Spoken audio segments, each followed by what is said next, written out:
మీరు మిత్రపక్షాల కోసం ప్రచారంలో పాల్గొంటున్నారు.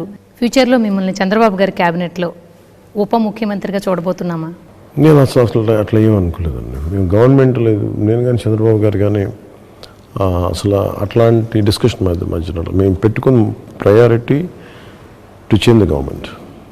ఆ దిశగానే వెళ్తున్నాం. ఎలక్షన్లో రిజల్ట్స్ వచ్చి అప్పుడు కూర్చున్న తర్వాత కూటమి అందరం కూర్చుంటాం, ఎన్డీఏ కూటమి కూర్చుంటాం, అప్పుడు దాన్ని బట్టి నిర్ణయించుకుంటాం. మనం తెలంగాణ నుంచి విడిపోయి దాదాపు 10 ఏళ్ళు అవుతుంది. సినీ నటులు కానీ సినిమా మేకింగ్ కానీ అసలు ఆంధ్ర వైపు ఎవరు తొంగి చూడలేదు, ఇది నిజం. అయితే ఉపాధి అవకాశాలే కాకుండా యాక్చువల్గా రాష్ట్రానికి ఇది ఒక బ్రాండింగ్.